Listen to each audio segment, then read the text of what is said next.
Good evening. Good evening. Happy Friday. My name is Ivan Salinas. I'm the programs manager here at Beyond Baroque Literary Arts Center, and I'll be the host of tonight's reading. I want to welcome you to the Walnut Coleman Theater and start off by acknowledging our presence in the unceded territory of the Tonga peoples. We stand in solidarity with Indigenous communities who've endured colonialism and displacement. We stand against genocide and are committed to uplifting and providing a space for artists and communities of Indigenous communities as they are the original stewards of this land. As we like to say, Beyond Baroque is a place dedicated to the possibilities of language. This arts organization was founded in 1968 by George Drury Smith, which began as an experimental literary magazine and evolved into the interdisciplinary art space it is today. This historic landmark building, which we are in, first functioned as Venice City Hall for several years before it was taken over by artists and writers and has since become our home. To keep up with the programming that we have in the space and for the new year, I encourage you to sign up to our newsletter. We have a wonderful set of programs for the winter season. Tomorrow we are hosting poets for a community event with Mobile Data Mag. That is an online literary journal founded by Jesse Tovar. Next week, we are hosting authors Cecilia Wallach, Harry Northup, and Perry James. And we are going to have a wonderful screening of short films by Mexican and Chicanx artists that include Harry Gamboa Jr., Rita Gonzalez, and a few more. And there will also be a new gallery exhibition in our space. We have our gallery, the Mike Kelly Gallery on the second floor, and we will have a new exhibition by Ansel Crute. However, our community has been grieving these past few weeks caused by wildfires. It's caused a lot of devastation. Here in the west side, we have the community of Palisades that suffered a huge loss. Many people have lost their homes, businesses, entire lives have changed. And not only that, it spread all the way to Malibu, and on the east side we have Altadena, and that has really affected members of our community, poets, artists that are our friends, our direct relatives. And we are trying to provide a space to help raise funds for communities affected by the fires. So we will have at least 2 fundraiser events in February, one scheduled for February 13th, and hopefully another one in February 27th, to bring community together and help as much as we can to those who have been affected. We also continue to offer our free Monday night and Wednesday night workshops, focusing on developing participants' fiction and poetry writing. For anyone interested in joining, please let us know after the reading. For those of you who are members, we'd like to thank you. It is the main way that we keep our space open and thriving. Memberships give you access to 90% of our events for free for an entire year, as well as perks and discounts at the bookstore, on selected items, and more. But tonight we are here to see and listen to 3 authors beloved in our community, some who are here for the first time. And I'm sure you all saw the Inconsolable Objects house right outside our lobby. It's a traveling house made by Nancy Miller Gomez. But we also have our former poet laureate of Los Angeles, Lynne Thompson, and the wonderful Lynda V.E. Crawford, celebrating her new collection, Washing Water. So to start the night of cantos and invocations, I'm going to call up each reader and say a few words about them. We'll start off with Lynda Crawford. Lynda is a poet born and raised in Barbados. She has lived on both coasts of the US, Connecticut, and California. A Pushcart Prize nominee, her work has appeared in national and international online and print journals, including Prairie Schooner, Arts Etc. Barbados, The Caribbean Writer, The Galway Review, The Book Ends Review, and many more. The lilt of the Caribbean often permeates her poems. Crawford is a graduate of the University of Connecticut and Long Island University. She's the author of Washing Water, an October 2024 poetry collection published by World Stage Press. So please give a warm welcome to our first poet of the evening, Lynda V.E. Crawford.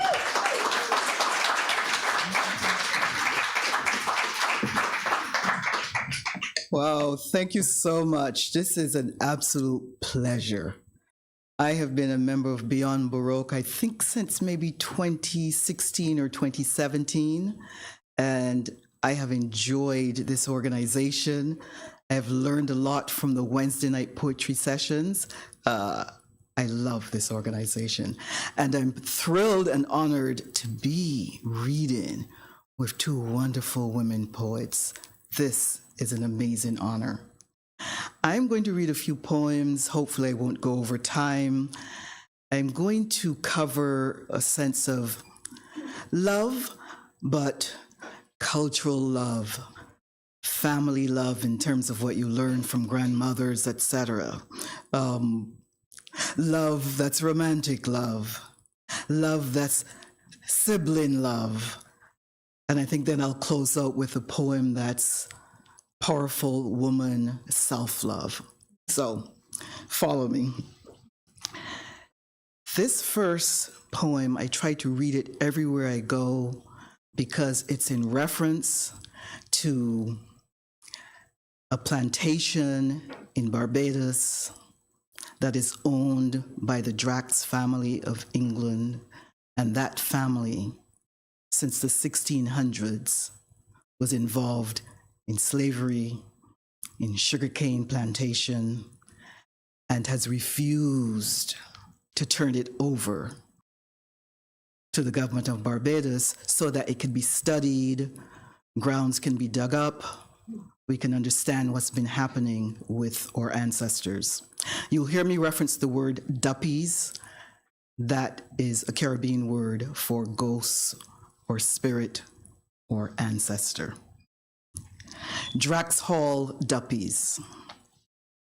A reminder to Richard, Grosvenor, Plunkett, Ernley, Drax, a British MP, who I think he just lost his seat, but the owner of Drax Hall Plantation, Barbados. 1. Erasure was complete, or so we thought. Individuals, names drowned along with tribes, suffocated in stench of slavery, mutilated in the grind of sugarcane.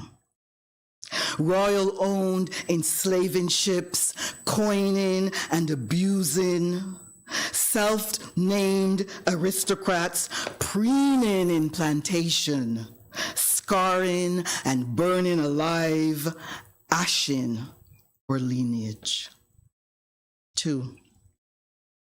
Erasure was complete, or so they thought. We didn't know of Caribs, Arawaks, Taino, severed from Fulani, Hausa, Dogon, the Ibu, Medunetier, hieroglyphs far across the sea. We were generations of no eyes, silently booed those who started to see. Like our hero writer, George Lamming, he spoke the word African, claimed continent as kin. 3. Erasure was complete, or so we were taught.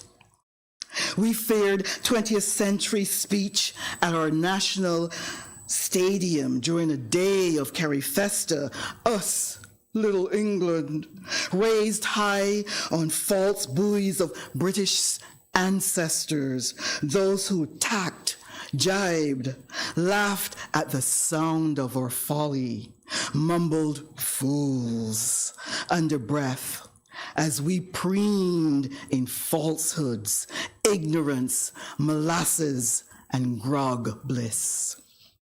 4.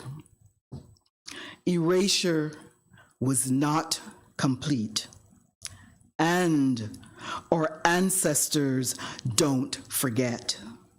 We may have stiff upper-lipped the whole, dark plantations weighted heavy with power, breaking bone, drawing blood, burying blood, but not anymore.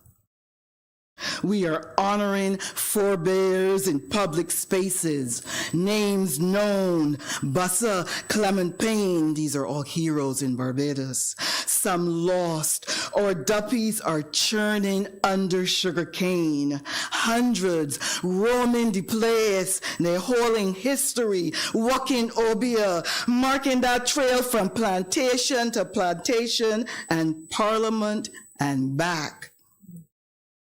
Was that you say? Lord Drax, it has nothing to do with me. All that family history. You're James Drax, Prince of Barbados, 600 acres, 300 Africans, first time out.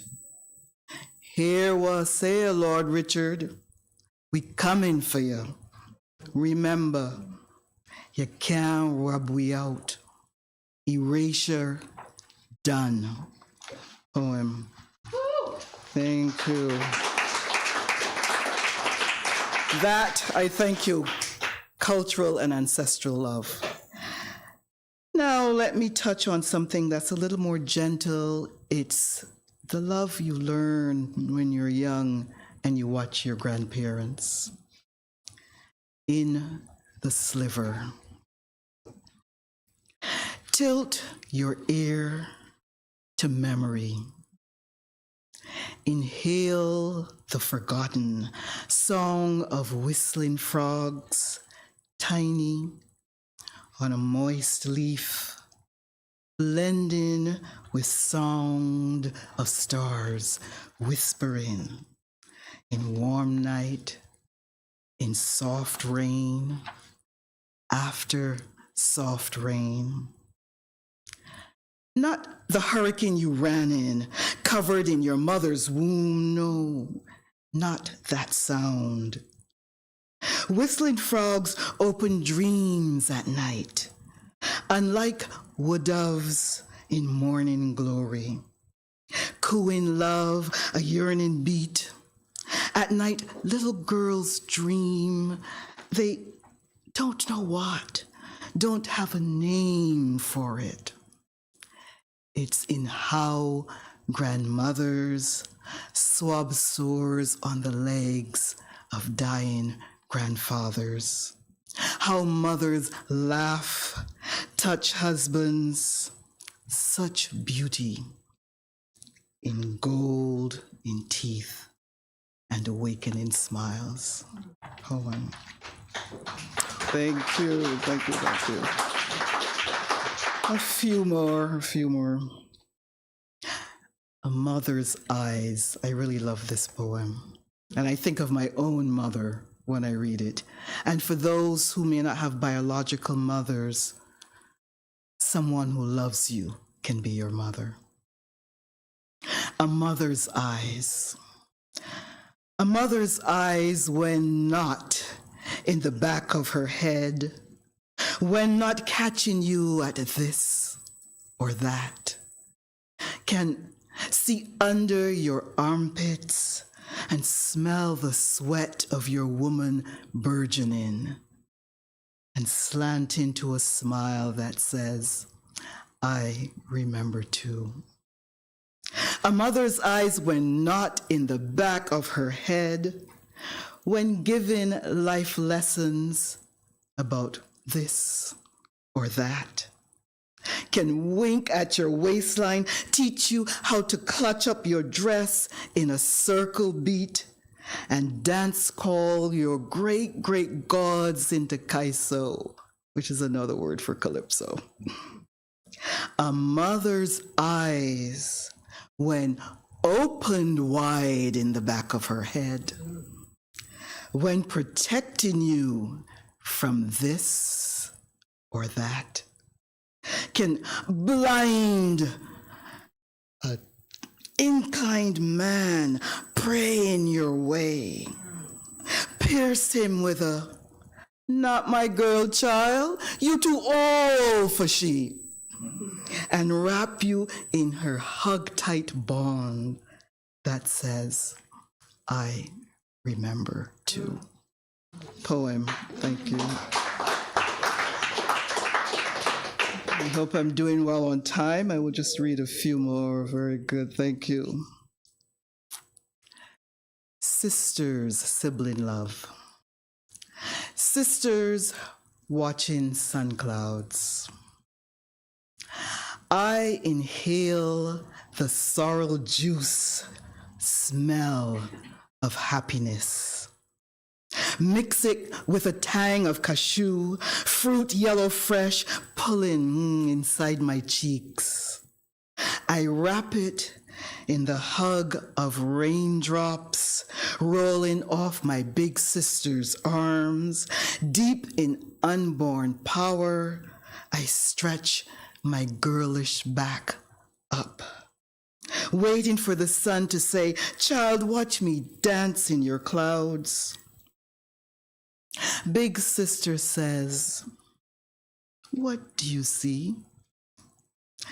Elephants, rabbits, tiny fish in those clouds. Big sister asks, "What do you hear?" Stomping, trampling, boom. The devil and his wife fighting, little sis. Grabble up your thunder power. Is it in the shapes in my clouds? Yes, big sister says, and the crimson in your sorrow and clothes. Poem. Sibling love. Thank you. Romantic love, but you have to follow me on this piece because I entwine ancestors, the living, and progeny, and to me that circle keeps going. So this is about romantic love, but it travels back in time as well. Love in the time of circular chants. If you know Steel Pulse, you may recognize this song.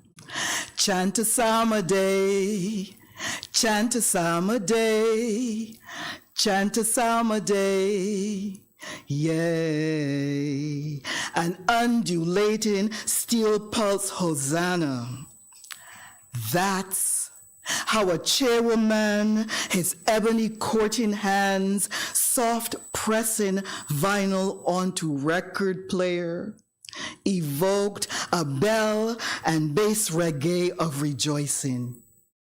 A chairwoman with his budding locks and Bantu eyes, unwitting of church bells, Caribbean island steeples, bristle brooms sweeping the backyard close to the donkey pen, gently past the pigeon coop, where an old, old great woman, strong with garlic in her bosom, stood flinging chants of, "Get behind me, Satan," to bygone plantation overseers.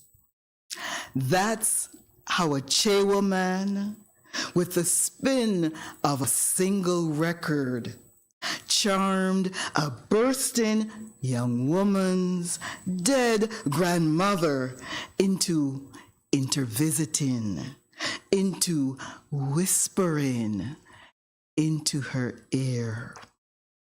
Marry him. I want to be his in-law. That's the story. Okay. I think I may have time for two more. I think I don't know. Okay, very good. Thank you. All right. This one is called Washing Water. It's the title of my collection. I will reference the word pampalam. Pampalam has a couple of meanings. It means, oh, there's interesting gossip going on, but it also means a getting together. And so you will hear that. And you'll also hear me reference cuckoo, which is yellow cornmeal with okra. It's part of our national dish in Barbados. Washing water. I would sit with my women and girls. I would flow through generations to listen while they stir cuckoo as women do. I would sit with them on mats of straw as they give me all I need to know and write. How to scrub away old bubbled out suds, how to rinse in play-tossed pampalam, and talk of rain and laugh while washing water. And my final poem, and then I'll get off the stage to enjoy Lynn and Nancy. Woman to Woman. I will tell you where this poem's sort of generated from. People talk about twerking when we dance and wind our backsides in the Caribbean, and they think of things that may be untoward. Yeah. No, that kind of dancing is part of the spiritualism of our African spirits. And when women dance, especially botsy to botsy, it's an important thing. That's right. And so this is why I wrote Woman to Woman.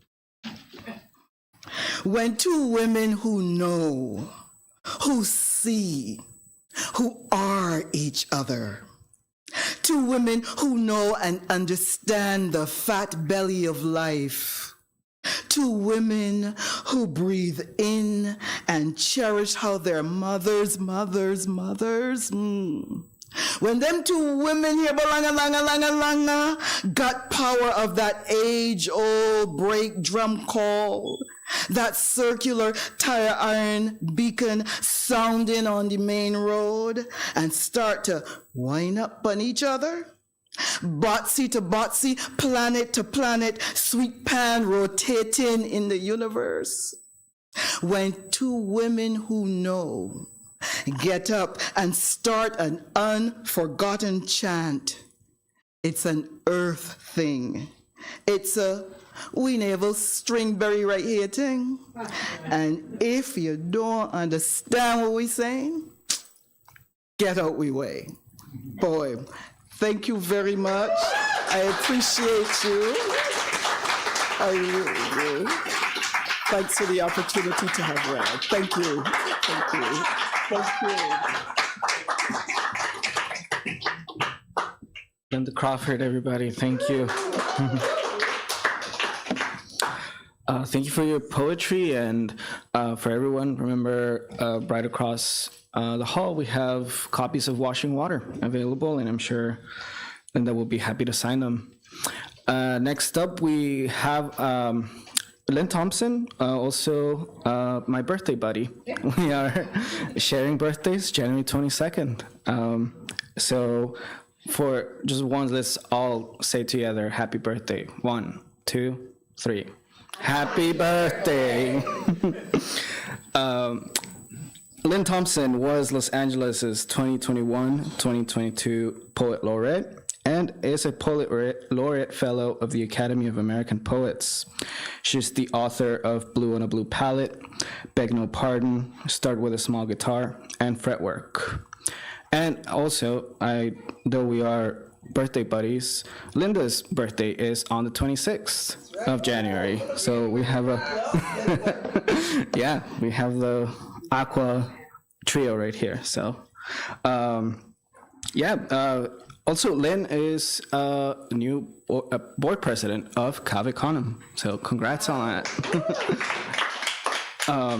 Cave Conum is a great organization, and maybe Lynn can say a few words about them. Thompson is the recipient of multiple awards, including an individual arts fellowship from the city of LA, the Tucson Literary Festival Poetry Prize, and the Steve Dunn Poetry Prize, as well as fellowships from the Summer Literary Series to Study in Kenya and the Vermont Studio Center. An attorney by training, Thompson sits on the boards of the Poetry Foundation and the LA Review of Books. In June of 2022, she completed her 4-year service as chair of Board of Trustees at Scripps College, her alma mater. Thompson's recent work can be found or is forthcoming in the literary journals Best American Poetry, Kenyon Review, The Common, and a few more, and the anthology Beat Not Beat. So please welcome Lynne Thompson.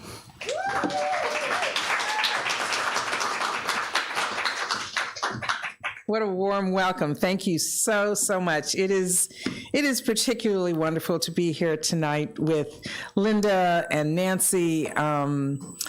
Really powerful reading from Lynda to start us off. And, I always plan my readings very meticulously. I'm trying to keep within the time limit and so forth. But I had to make a change because Lynda and I share Caribbean roots. She having been born in Barbados, and I am the child of parents from St. Vincent and the Grenadines. So I changed my mind and decided I wanted to start with this. How I learned where we come from. When she wants him for the late meal, she calls supper soon, Kingstown man, curried goat, sticky wicket. And he responds testy, not yet ready, Beckway woman, Anglican church, basket with no handles. We children, we laugh, head for the hills and the tall, sweet grasses. Listen for the lilt of frangipani tanty. She call, come in now, pigeon peas, mangoes, poor man's orchids. Then we run for true, and supper is all sugar cane, cassava root, callaloo, very little sugar cane, and we're in it all at once. Choir song above Mount Pleasant, Port Elizabeth, harp of Paget Farm, till father, he say no, defends his slipped-on wishes for Soufrere, Sans-Souci, Willalaboo Bay, and so on into the evening, calypso and steel drums, a little Rasta and Bob Marley for us young'uns, until finally we are no longer black ironwood, wood that will not float. That's for you, Lynda. We'll have to have the Caribbean because the ancestors come back haunt us, child. My mother constantly counting me. And then I want to read this very recently published in Gulf Coast. I started writing this poem in 2023, and it seems I may have been a little bit prescient. It's called Abecedary Left Dangling by the Right. An abecedarian poem is a 26-line poems that follow each successive letter. The first line is A, B, through Z. In this particular one, that A through Z is on the right-hand margin. Abecedary left dangling by the right. Then came the melting, and it came with prodigious ambition. Then came the heavy rains, which were almost beautiful. The ground was covered with Papillia japonica, chewing on our backyards, causing our gardens to brown, then die. The seas grew vain with their own energy. The skies turned rufescent and feral. We heard ourselves gagging because we could find neither hawthorn nor hemlock. Why was everything not so suddenly impenetrable? Here came the wrath of the gods of Juju as they tilted and parried with false knights. Still, I won't raise the specter of love, which has, anyway, run away with some moonbeam, its darkening acknowledging our omega is nascent. Planning perhaps to swallow us, here come the orcas. Sensing our funk, death comes to dwindling claws of panthers. So if you can find it, let us know. Where is the quietude? Under the cement of what we shamefully call the Los Angeles River, where Bolivians are shocked by an impromptu appearance of snow, you must have noticed there is a dearth of trumpets. They are concealed under the vicissitudes of our vices. They'll be interred in an approaching permanent winter. Every neighborhood marked by that season's immutable X. No need to ask why.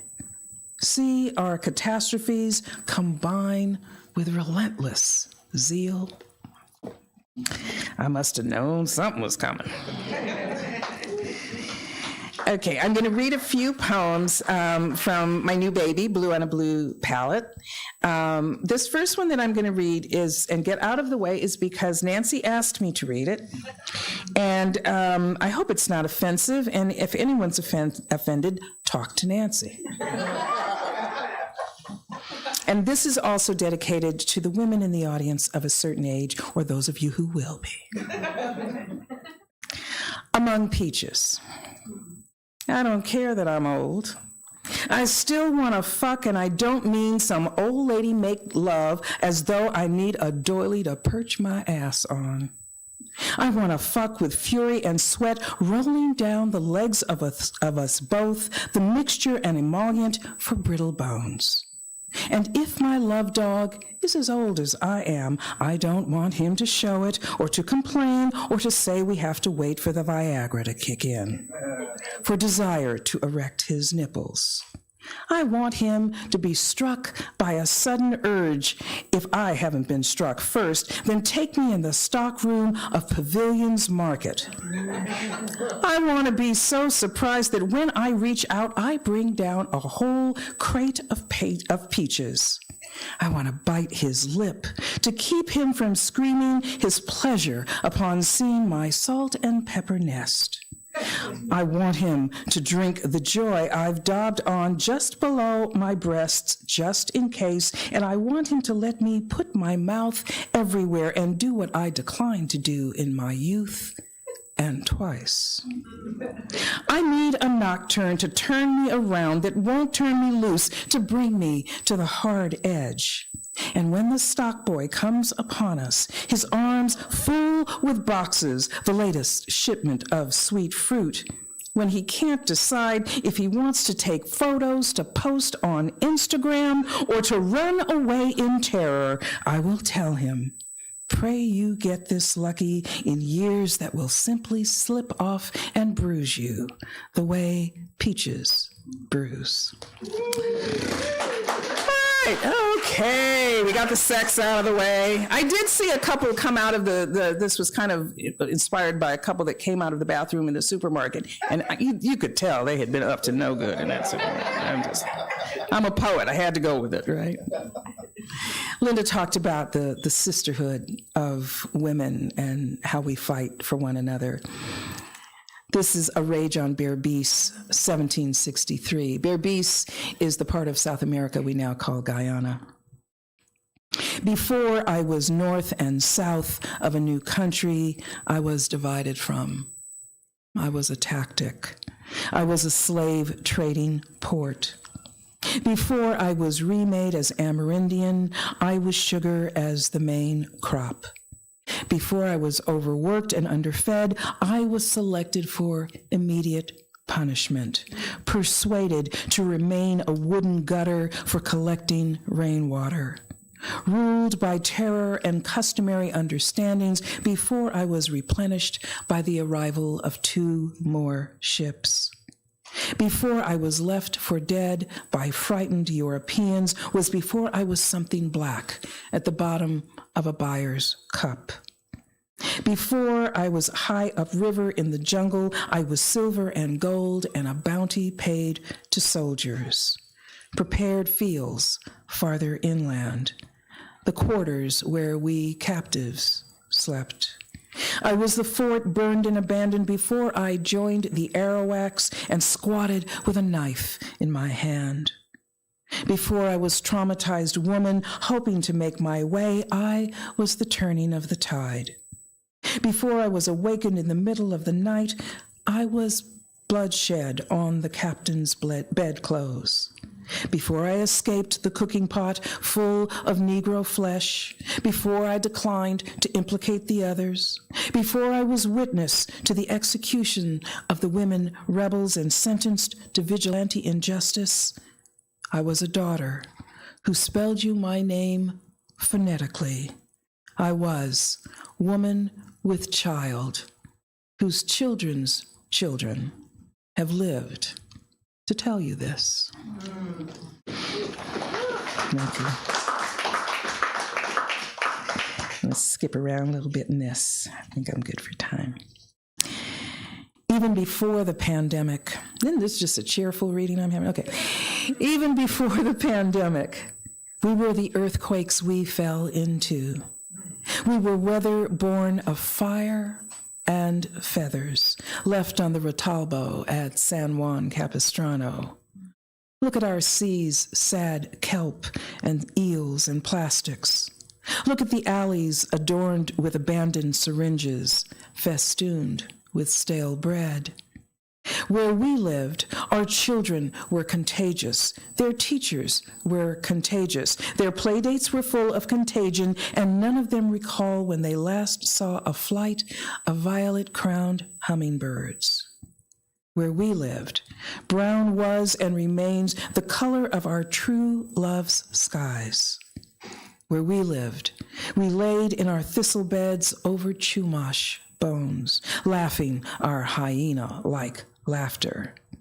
And look at our miseries, singing. There is a fountain filled with blood. We are in such trouble. No, I'm not reading about the snow geese. God, this book now suddenly seems very depressing to me. I don't know what is up with that. Let's see if I can find something more. Well, this isn't joyful exactly, but I don't know what happened to this book all of a sudden. Seeking Paradise. Don't tell me how I came to be born by a river. Instead, won't you bring me honeysuckle and applause of Mexican marigolds? Tell me how stardust bequeaths its anthems and will not die, so you can bring me a rebanado de cielo that stopped its weeping. Tell me Sam Cooke had it right singing, a change is gonna come, but do not tell me about a child who crossed the Rio Grande to taste U.S., but who's been lost to her mother, doesn't know when she will eat again. Don't you know this girl will remember and then, without warning, kill you as you sleep between your twisted sheets? I wish you would bring us jalapenos baked into sweet cornbread, and with it, some green tomatoes, a subtle Casa Madero. Won't you bring us memories of a dog, a ball, or all of Saturday to do what children want Saturday to do? Why can't you be kind? Why won't you in paradise us? I'm thinking of sending that to the bishop in Washington, D.C. I'm just looking for one. Just give me 1 second. I'll read two more. This is called a cento, which is made up of lines of another poet. There's several of them in the book where I want to honor the poets have influenced me. This one is for Langston Hughes, and the lines, with some tweaking, are all his. Langston won't stay in his grave, calls me rose of neon darkness, calls himself early blue evening, black smoke of sound, says we are related, you and I, reminds me we are wandering in the dusk, our faces a chocolate bar, facing the night of two moons. And though I'm a lonely little question mark, he laughs. Life is for the living with gypsies and sailors. Till the old junk man death plants your feet in the cool swamp mud, shake those brown feet, honey. Wander through this living world. Get out the lunchbox of your dreams. Stay awake all night with loving or be a woman in the doorway. Death don't ring no doorbells or say, here is that sleeping place, as if it were some noble thing. Think how thin and sharp the moon is tonight. Don't mind dying, veiling what darkness hides. Haunt like mystery, like a naked bone in gumbo. Nod at the sun.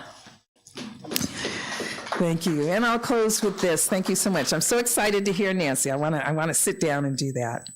I wrote this poem when I was depressed and wanted to cheer myself up. And I did.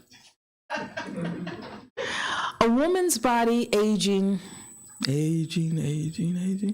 still loves itself, kisses the air that surrounds it, loves the lips in full pout, famous birthplace of all kisses. The belly, brown, round, kisses its inverted button, and the shoulders. Oh, how I kiss my shoulders. My nose kissing lilies and a purply night sky.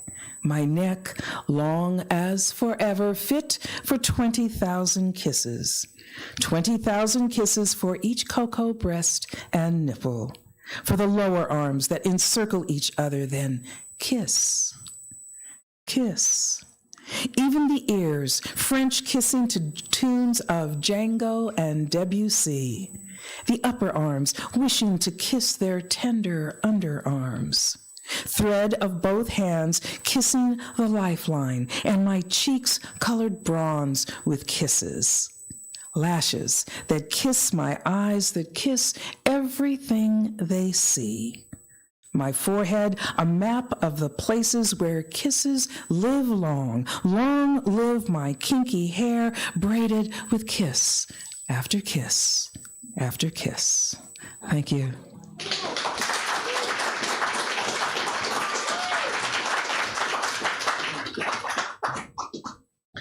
Thank you, Lynn. All right. Our final poet of the evening is Nancy Miller Gomez. Nancy is coming from Santa Cruz, drove all the way to Los Angeles. She's the author of Inconsolable Objects and Punishment. Her work has appeared in Best American Poetry, Best New Poets, Prairie Schooner, Lit Hub, and a few more. She received a special mention in the 2023 Pushcart Prize Anthology. She co-founded an organization that provides writing workshops to incarcerated women and men and has taught poetry in prisons, jails, and the Juvenile Hall. She lives in Santa Cruz, California. Please welcome Nancy Miller Gomez.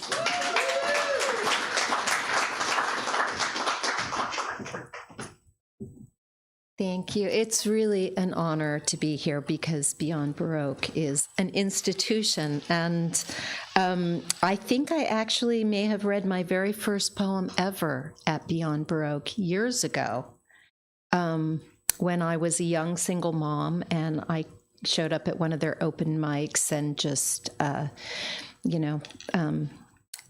read a rage-filled poem, and Wanda Coleman was in the audience and came up afterwards and gave me a hug and said, keep writing. And here I am reading in the Wanda Coleman Theater all these years later. So it's wonderful to be here. So thank you, Ivan. And I can't even tell you how honored and delighted I am to be reading with Lynn and Lynda. It's a dream. And thank you all for being here. So this is my first full-length collection, Inconsolable Objects, and I'm going to kick off with the very first poem in the book. Snapshot. I was a hand grenade of a girl, vacuum packed into a dress that bound my body like a bandage, staunching a wound. My arms were cinched in tourniquets of tulle, my throat choked in a rage of lace. I'd hacked my hair into chaos, kept it ragged and short, kept my fists clenched in the fuselage of my lap.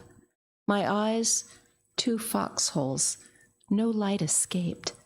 My lips stretched across my face like a tripwire. The man with the camera said, "You can do better. Give me a smile." I set my mouth into the look I've kept all these years. That's still me in the photo, waiting to pull the pin.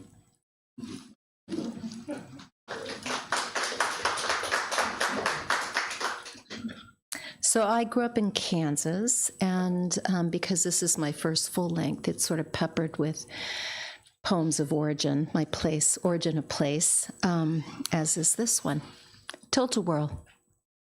It was a hot day in Paola, Kansas.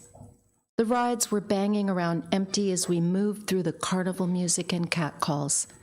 At the Tilt-A-Whirl, we were the only ones. My big sister chose our carriage carefully, walking a full circle until she stopped. The ride operator didn't take his eyes off her. Long, dark hair and amber eyes ringed like the golden interior of a newly felled pine. She didn't seem to notice him lingering as he checked the lap bar, and my sister asked in her sweetest, most innocent, or maybe not so innocent voice, "Can we have a long ride, please, mister?"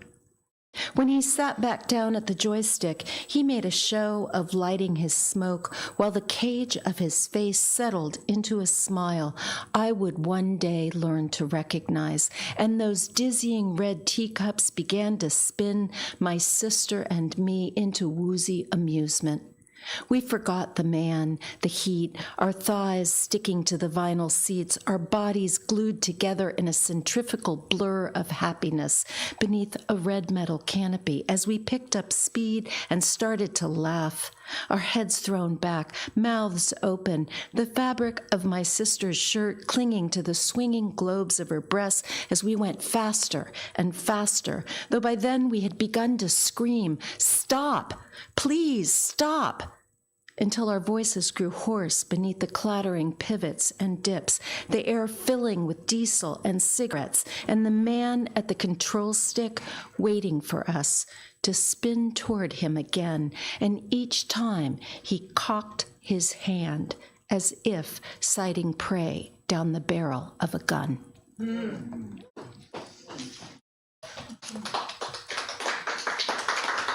Thank you.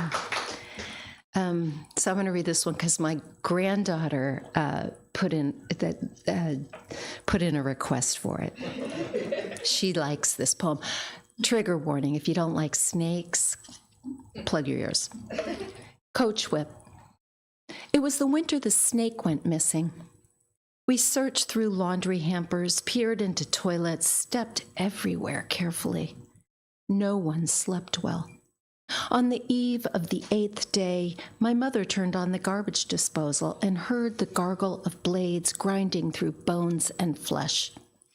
Later, she fished out the mangled creature with an oven mitt and laid it down outside on a bed of snow-capped compost. All that year, I dreamt of knives sleeping beneath me. Mornings, I woke to the memory of the beautiful black coils, the diamond-braided skin in ribbons.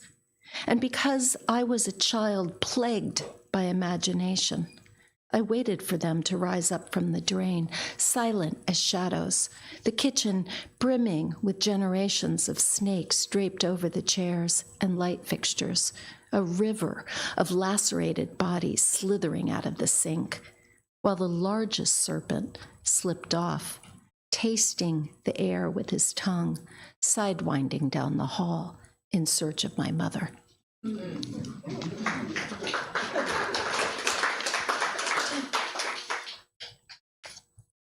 Resurrection. When I was 5, my brother convinced me to perform mouth-to-mouth on a catfish floating belly up in the scum that gathered in the lake behind our house. He said I had the power to bring it back, though it was my choice. I followed his directions, leaned over the dock, pressed my lips against the stiff ridge of its mouth while keeping its bloated body submerged beneath the oily sheen, and began to breathe in and out as I opened and closed the bony folds of its gills. At first, my brother held my ankles to steady me so I wouldn't fall off the dock. I kept breathing in through my nose, sting of creosote and pond rot, and out through my mouth, a soft exhale of prayer. You already know I did not bring the fish back to life, though it wasn't for lack of trying. I kept breathing into that dark opening long after my brother said to quit, long after he got bored and wandered off, and the setting sun bathed the brackish water in gold. I kept breathing in and out long after the night cooled and the stars rose, and my mother found me asleep on the dock, her voice calling me back from that place where the fish turned its rapturous eyes away from the moon and dove back to its sanctuary of darkness. Thank you.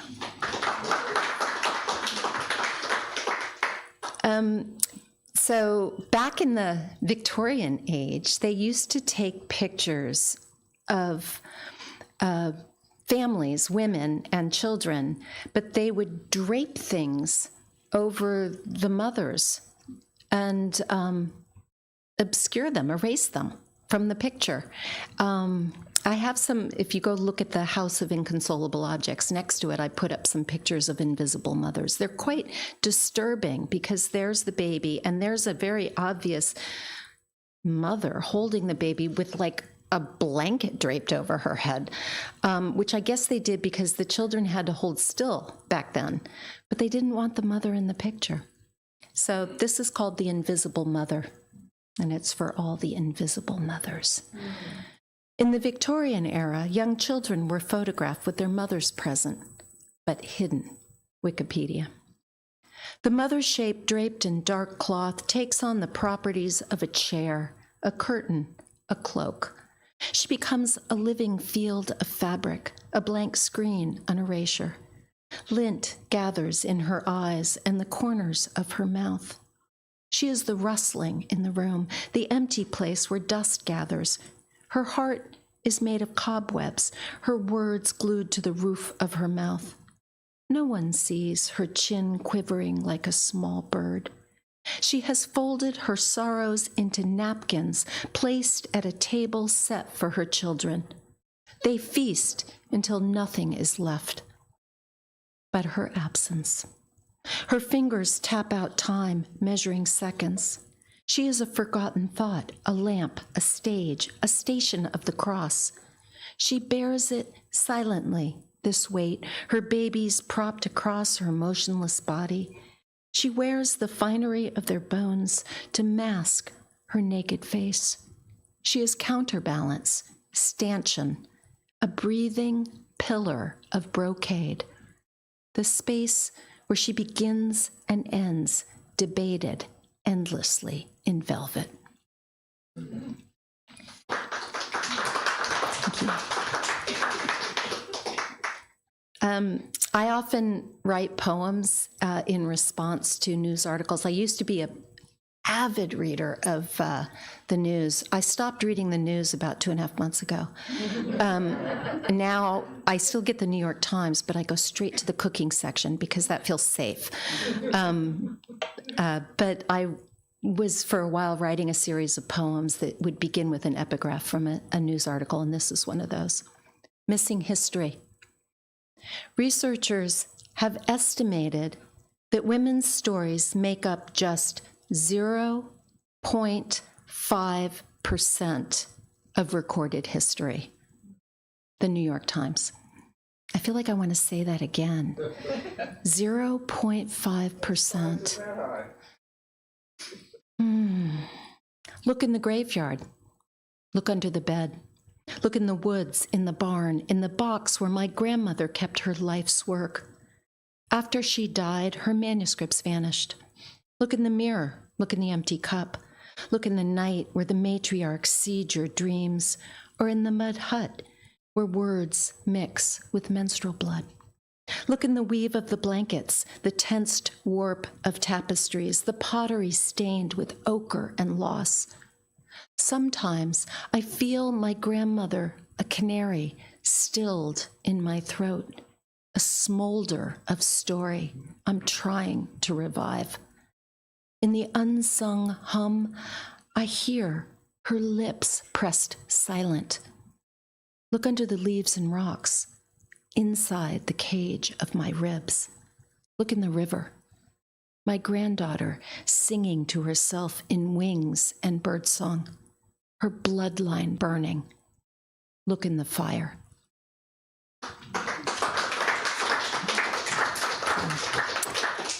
Okay, just a couple more here. I want to read this one because it's a poem that I wrote. Because it's a happy poem. We need some happy poems. Yes? The Game. This is for my grandson, Atlas. I love you, I say to the boy. He's 3. I love you more, he says back. But I love you most, I say, and wonder how love became a competition.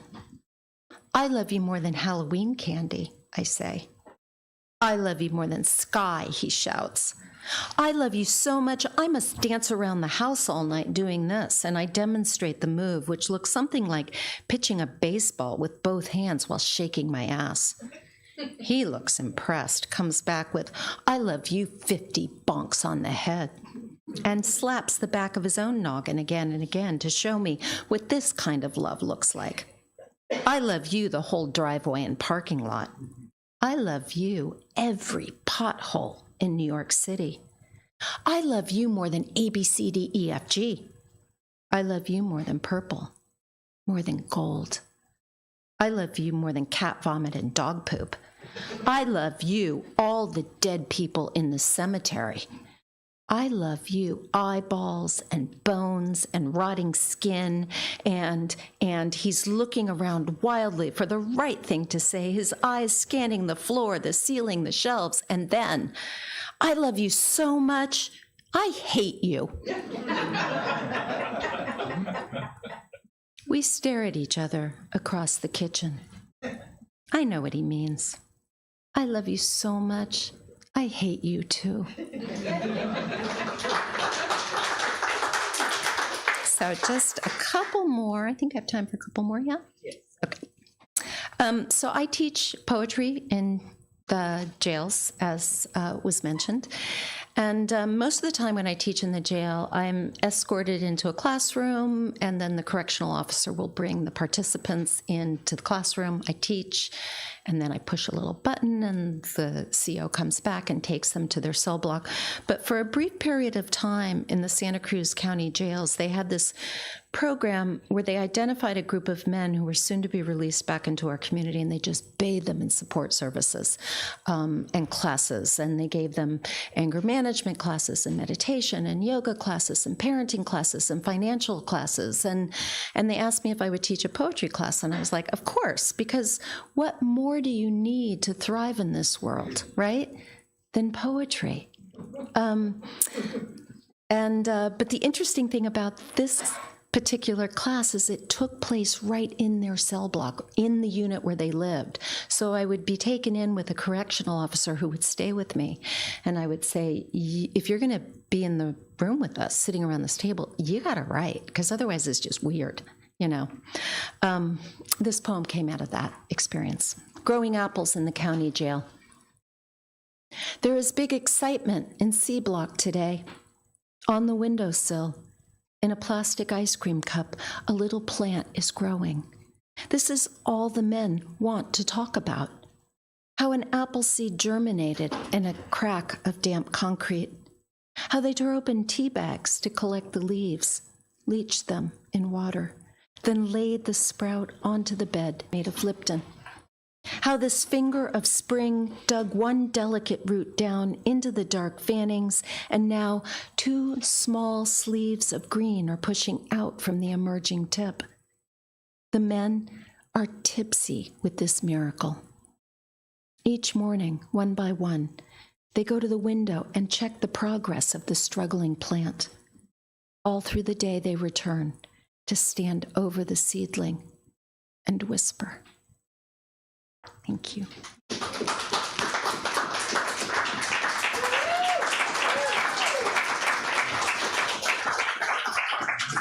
Yeah, let's keep it going for all of our 3 poets tonight. Thank you. Yeah, and thank you all for coming this Friday night, spending it with us. One last time, if you're not a member, you would like to become one, we start our memberships at the supporter level. They are $75, and they give you access to events for an entire year. The membership is active from the moment you get it. It lasts for 365 days. But this year, we are celebrating also 10 years since this beautiful anthology was published. It's Wide Awake, Poets of Los Angeles and Beyond. And it features several voices of Los Angeles, published in 2015. So this is its 10th anniversary. Yeah, and if you purchase a membership, you get a free book. It could be the anthology, or we also have Song Again by Peter J. Harris. We unfortunately lost Peter last year, but this is the last book published by him, and Beyond Baroque Books had the honor to publish him. So these are 2 of the books that we are offering that come with a membership. But there's also other perks to becoming a member. So please consider it. And besides that, we have reception out in the lobby, and it is free wine, courtesy of our poets, and there's plenty of it still. So please stick around. There's snacks as well. There's food so that you can sober up after. But thank you all, and let's have our 3 poets come up to the podium and take a picture. And thank you all for being here.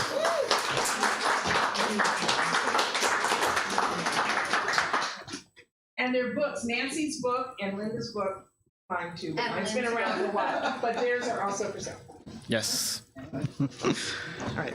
Clickety, clickety. They took me right back. They took me fragile, honey girl. You got the fragile. Yeah, turn on the light. Who's taking the picture? I don't know. I don't know where I'm looking. Here. I'm going to take it. You're gonna take the picture. Yeah, no, yes. I can't hold it. No, you have to be. No. Very clever. No, I can Very see. clever. Okay. This gentleman can take the picture. I don't think so.